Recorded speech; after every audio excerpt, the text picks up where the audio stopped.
Welcome to Tea Time. I'm Toria, and today we're talking about 10 things that a man can do that may turn your woman off.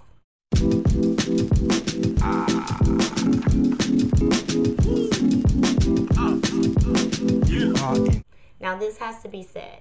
Everything that I say does not stand true because every woman has her own expectations and her own standards. But there are some things that women can agree upon. Number one, do not make me go Dutch. Does not mean we're gold diggers, but there's something about a man who takes the initiative and accepts his role as being the man and picks up the first check. And in return for that, many women will see that as an okay to eventually go into their own purse or their own pocket. But do not suggest we go Dutch. Even if I say, hey, I want to go out with you, haven't seen you in a while, that is not an open invitation that I want to open up my own pocketbook and take you out. Number two, a man that's not decisive.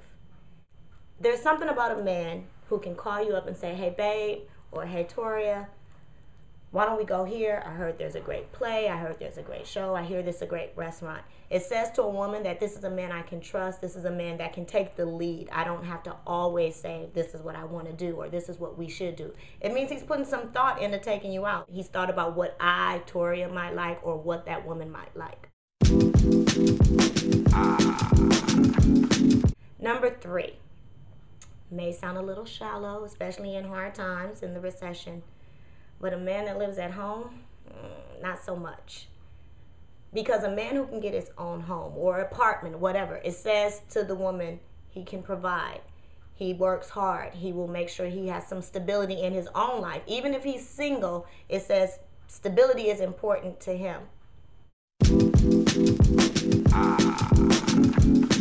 Not being consistent. Usually, women get the perfect treatment up front. You're calling, call after the date, show up on time when you say you're going to show on time. And then after that, you fall off. And I don't know if that's because men feel comfortable now, like I don't have to put any work now that I've got you, or now that I know that you like me, or now that I know that you're interested.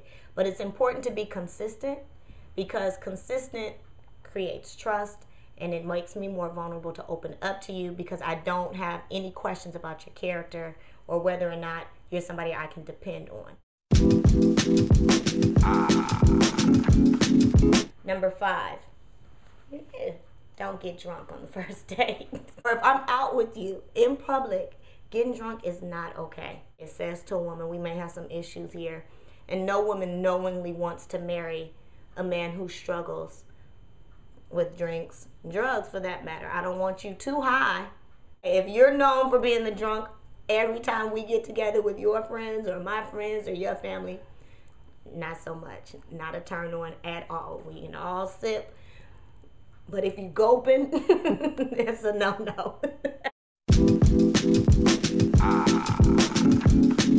Bitterness in men. And this stands true that there are men that are bitter, that hold on to anger and animosity because they've been hurt by the last woman. And it's not your fault that you got hurt. But most of us don't necessarily walk away anyway when the person has revealed their true self. We want to carry that animosity that all people are angry and all people are bad. All men are bad or all women are bad. And it's okay for men to get hurt. It's not saying that we don't want a man that's hurt. In fact, I would like to know that you were able to be hurt because then that lets me know you're able to love. But when you carry that on your sleeve and you're a man, it's unattractive. Let's not give more attention to your phone when you're on the date. That constant phone checking and phone texting, it creates in me or in other women too, I feel safe saying that, what can pull your attention away from me when I am giving you me? And that's precious. For me to give you me, that's precious. We get that sometimes work calls and, family calls.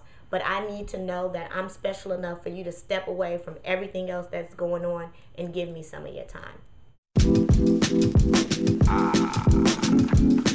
Number 8, men that aren't romantic. The man who lacks any of it and who's not open to being romantic, running your bath water, buying you a just because gift. And it doesn't have to be some extravagant gift. It can be your favorite cookies because you know she likes cookies, or coming home from work early and saying, hey, let's go to dinner. But creating that, because women know, we know that men, that's not natural for most men. Some men, it does come naturally, and those are the ones you probably want to watch. When you take the chance or you take the time to do it, that means a lot to a woman. And it doesn't have to come wrapped up in an expensive gift. When you step out of your element to give me that gushy, corny stuff, it turns me on. And I won't even expect it all the time.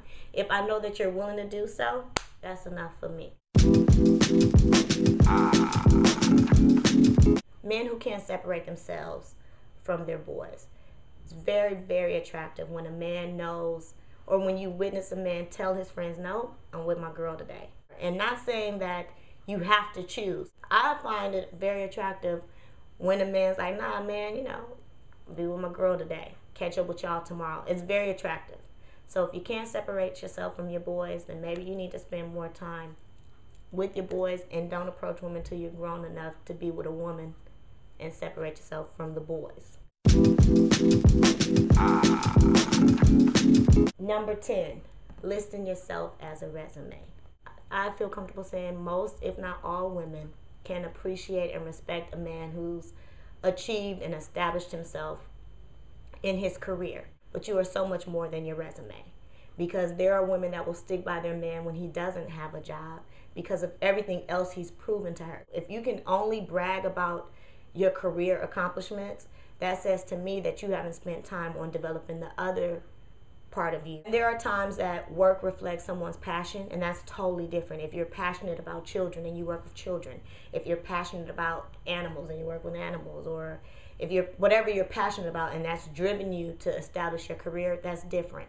But when you're just name dropping and career shot and calling, not so much. So my final thoughts, man. There are things that you may do consciously and unconsciously that could be chasing that woman away that you really want. And it's just a tad bit of information to push men out there to start reflecting on who do you present to women and what can you do to make sure you snag that woman.